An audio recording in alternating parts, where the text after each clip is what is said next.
What is up guys, कैसे हो आप लोग? So today we are riding the KTM 390 Adventure S.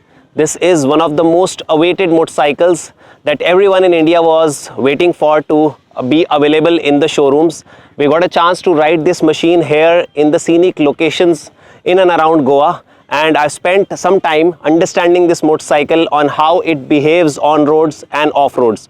In this video I'll be focusing mostly on the off-road capability of this motorcycle because in this motorcycle most of the changes have been done with the mindset of making it more capable off-road. So let us first talk about the major changes that you will see up front when you look at the ADV 390S. First of all, it gets this raised fender which gives it a dirt bike sort of a feel, a rally bike feel if I may call it. The whole design is inspired from a Dakar motorcycle. The tubeless spoke wheels that are provided on the KTM 390 Adventure S are very different from what you see in the premium category ADV motorcycles, and for that matter very different from what you see on the Himalayan. Most of the motorcycles come with cross spoke wheels which enable the tubeless functionality. Here the spokes are not put together in that cross manner, but this is a proprietary KTM technology where the spokes seam in the center but still provide the tubeless functionality. Apart from that, you will see a redesigned headlight with twin projector lamps which looks amazing. KTM says that this will provide great throw while riding in the night. So guys, now we will ride this Adventure 390S in the dark. It was in the off-road mode. Let me just get it back to the road mode. Street, yeah.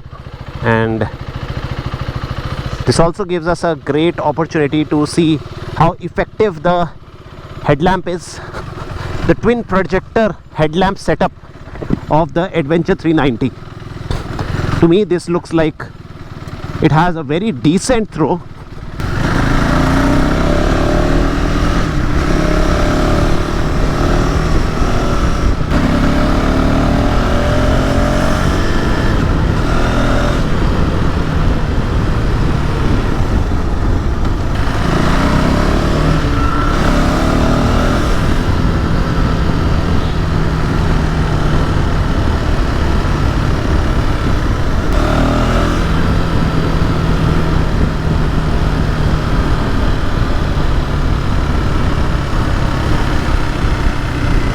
So while the throw of the headlight was seeming very good in a completely dark area, which is kind of the worst place to test out the effectiveness, real-time effectiveness of a headlight on any motorcycle or any vehicle in fact. In proper roads which are lit by street lights, as you can see here, I can barely see the throw of the headlight from the 390 Adventure S. So it's quite average to say the least, and this one will definitely require some augmentation with some auxiliary lights to inspire confidence if you want to do touring on this machine and expect to ride in the night in traffic, especially with traffic coming from the opposite direction. The radiator shrouds are redesigned so that the heat is pushed away from the rider, and you will get two additional things stock on the motorcycle. One is this crash bar, and along with that this bash plate, which by the way seems very sturdy. You will see that the body panels have been upgraded to pigmented body panels. What this means is that if there is a scratch on the body panels that you see here, you will not see a black color coming out because of the scratch. Now let's talk about the heart of the motorcycle, which is this upgraded 398cc engine that KTM has put in this Adventure 390. So let's ride a little hard on the KTM 390 Adventure S. The quick shifter on this machine works amazingly well. I'm very surprised because I used to have a older gen KTM 390 Adventure which I kept for some time, and on that machine the quick shifter was very harsh This one is very smooth, and riding at 100 kmph is a breeze. I don't intend to go much higher than the speed limits. This is already higher than the speed limit, but don't intend to go on those 120s, 130 speeds, but because frankly speaking, everybody knows the power that the 398cc KTM 390 adventure engine offers. 46 bhp of power, 39 newton meters of torque, a lot of punch this little engine packs. But what really matters for us riders is how tractable this engine is. The torque now comes in 1000 RPM earlier. That's what we have been told, and I think that really reflects in the fact that you can ride at crawling speeds on this motorcycle without worrying about knocking. So we are on second gear, crawling on this machine. Second gear 20 kmph. Let's go on the third, still in the 20s. And one thing that I can promise you is that the amount of knocking that was prevalent, that was widely felt in the Adventure 390 models, the previous generations, that has gone away. Don't mistake it for the fact that there are no vibrations. There are vibrations, but the knocking is gone, which was very irritating when one had to ride this machine in the city. On the highways, the Adventure 390 has always been a very capable, high speed, high energy touring machine. Why this is an important criteria is because most of us who will be buying this motorcycle will try to use it for commute to office as well, and when you ride in city, you are bound to get stuck in traffic. The previous models required you to shift gears very fast and be in line with the speed you are riding with. But here you have some sort of a buffer where even if the gear is 1 or 2 above the required gears, you will not experience knocking in the engine. Also, to make the engine character more tractable, the sprockets have been changed. The front sprocket has 14 teeth right now, and the rear one has 41 teeth. The windscreen particularly is something that I tend to like a lot, because this is much higher, much bigger, and provides better protection than the previous models. And they have this opening in the windscreen as well to kind of manage the airflow. Talk about the riding geometry on this motorcycle. I am 180 centimeters tall, and as you can see, I can easily flat foot the motorcycle. For me, the seat height is a welcome change. It's 830 mm seat height compared to the 850 mm seat height that was there in the previous model. So it is much more accessible. I have Guri, who is sitting on this motorcycle which has a 830 mm seat height. His height is 5'7" or 5'8", approximately in that range.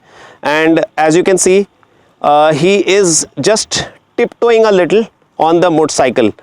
Do you feel comfortable by any chance, or is it okay? Both toes are down.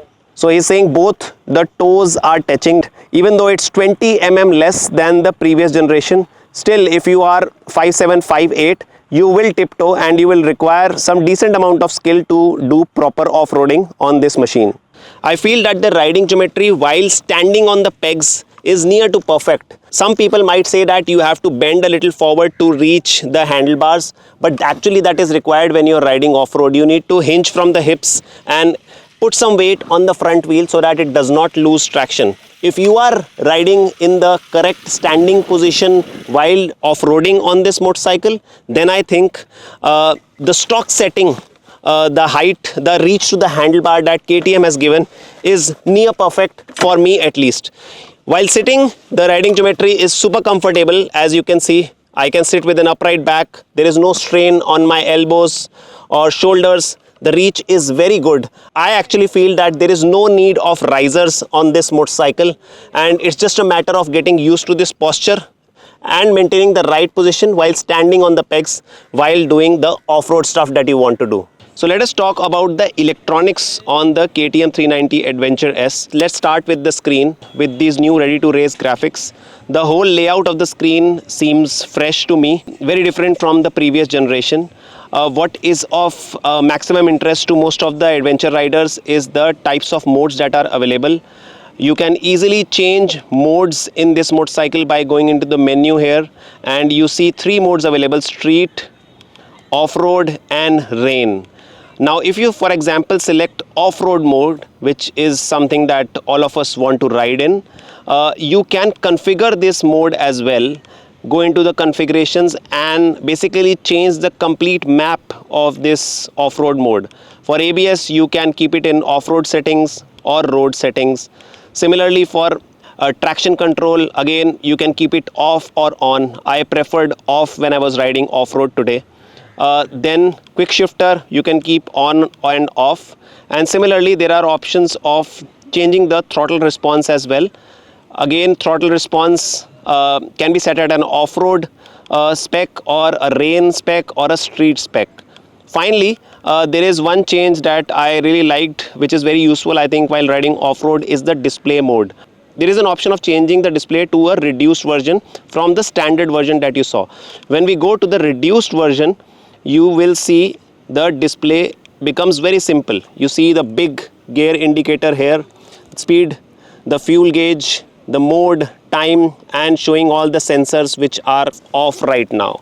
One of the most welcome changes that KTM has made, which is not even available in a premium bike like a Triumph Tiger 900, which I own, is that in this motorcycle, once you change the mode, for example, if you switch to off-road mode, switch off the traction control, switch off the rear ABS, and then you switch off the motorcycle, turn off the key, turn off the ignition, then also these settings are saved, which means when you turn the motorcycle on again, when you turn the ignition on, you will continue in the same settings. KTM also says that in this new screen, the visibility in harsh sunlight will be much more better than the previous versions, and also the chances of this screen fogging up are completely eliminated with this new setup. The most talked about feature from an electronic standpoint is this cruise control feature that is offered for the first time in any motorcycle which is under 4.5 lakhs in India, to my knowledge. So now we have engaged cruise control on the 390 Adventure, and this is a very kind of a strange situation to engage a cruise control. We are in the third gear, 34-33 kmph. As you can see, the speed is set at 32 kmph, and this is riding on cruise. This is very helpful, and I think this is one of the first motorcycles in India that has been launched with this feature, which kind of is under the 5 lakh rupee segment. Now, another thing that they have is the option to increase the cruise speed and reduce the cruise speed as well with this plus and minus sign. So let's increase it. I just double tapped it, and now as you can see, the speed, the cruise speed has been set to 36 kmph. I'll keep on increasing this. This is increasing to 40, 42. With one click, it increases 1 kmph. 46, 47, 48, 49. This is how the cruise control works on the 390 Adventure. The good part is that normally a cruise control disengages when you change the gear, touch the clutch or touch the brake. But here, if you use the quick shifter, I'll just use the quick shifter without using my left hand on the clutch. The cruise control remains active. This is amazing. So now we are in the fourth gear, cruising at 50 kmph. Let me again use the quick shifter and get to the fifth gear, and you'll see the cruise control remains at 50 kmph. Saw that? This is pretty amazing. I can go down a gear as well, and as soon as I touch the clutch, this cruise control sign turns yellow, which means cruise control has been disengaged. Let's talk about the most interesting part on an adventure motorcycle, which is the suspension. On the 390 Adventure S, the suspension provided by KTM is WP Apex. The front suspension has a travel of 200 mm and it's adjustable for compression and rebound. Also, you get an option of changing the compression and rebound on the front suspension with 30 clicks that are provided to fine-tune the settings as per the rider preferences.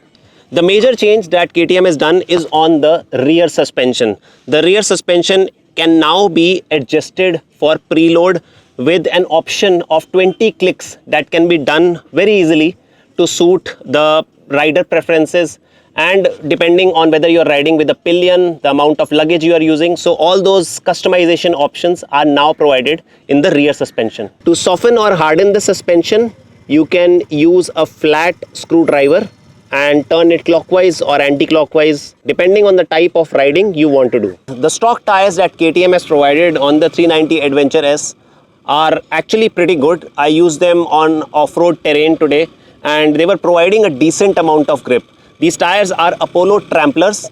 The front tire is a 90-90 21-inch tire while the rear tire is a 130 by 80 tire. So next I would want to share my experience riding this motorcycle off-road. Of course, when you ride a motorcycle off-road for the first time, it takes a little bit of time to get used to. But the light weight of this motorcycle is something that you will really love, especially if you are comparing it to the other competitive offerings in the market like the Himalayan. This one packs in a lot of power. You can ride it at low speeds while riding off-roads on second or third gear at a crawling speed also, which is like 10 or 15 kmph, and the bike doesn't stall. Only when you go to very low single digit speeds, that is when the bike stalls. So that is more of a rider skill issue that I would say in my words. Other than that, the suspension, I must say, is absolutely amazing. We tried to ride on some rocky terrain which was seriously rocky. It was not a simple easy off-road section. I was not able to ride hard on that terrain. I was trying to just maintain my balance, use the throttle, use the play in the clutch and maintain my balance. But the suspension didn't even bottom out even once. So the suspension is working fabulously well on this motorcycle. Both the front and the rear did their job amazingly well. I would rate this suspension as one of the best suspensions in the market right now. And this is a huge change from when I experienced the KTM 390 Adventure for the first time, which also had the WP Apex suspension, but it was not adjustable. Mind you, all the off-road riding that I did today was on the stock settings. I didn't use the 30 clicks options that are provided here of changing the compression and the rebound. Still in the stock settings, the suspension worked amazingly well.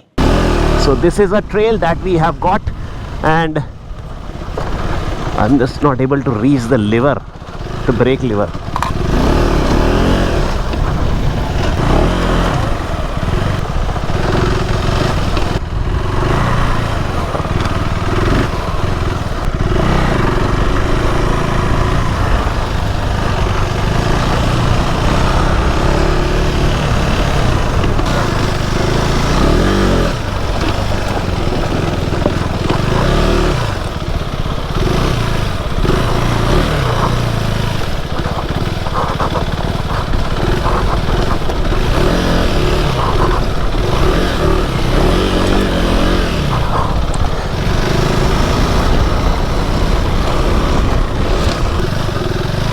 So what we are doing is this complete rocky section. This will be the ultimate test of the suspension on the new Adventure 390S.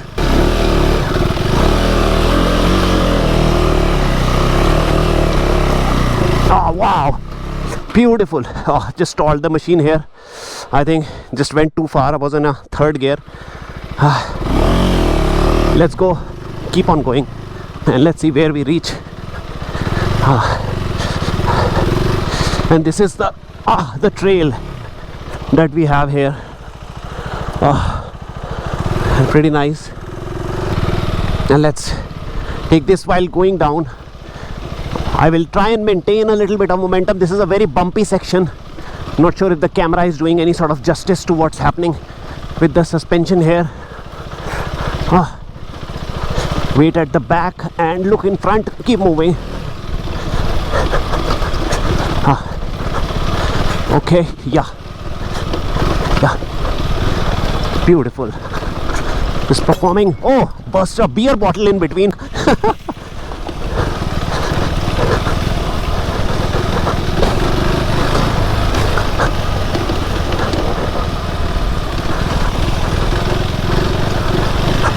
Nice.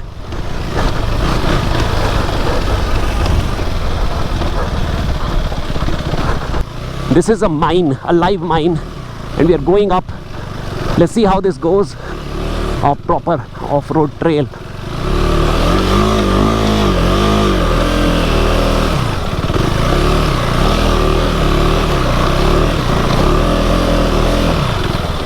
Now let us also talk about the quality of this brand new seat which is there on this motorcycle.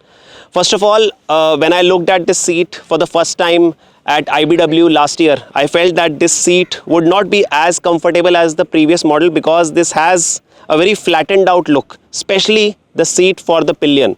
The pillion seat seems very small and I feel lacks some cushioning, but we did not try riding this motorcycle with a pillion, so that is something that I would not totally comment on. The rider seat is very spacious. I rode this motorcycle for about 3 hours today, and there was no issue that I faced in terms of the cushioning that this seat provides. So don't go by the looks. I think this is one of the most comfortable seats that you will get in this category. The cushioning is just apt. So that is all I wanted to share with you about the ADV 390S that I've been riding for a good 3 to 4 hours today. This motorcycle comes in at a price point of 3.67 lakhs ex-showroom, and obviously the on-road price will depend on where you are based out of in India. I feel this motorcycle offers a great value proposition, and although it's 70,000 rupees expensive than the Adventure X, if you are interested in off-roading, then this is the motorcycle to get with the additional features that are loaded on this machine. If you have any other questions about this machine, shoot those questions in the comment section below and I will be happy to answer them. That is it. I will see you in the next video, guys. Bye-bye.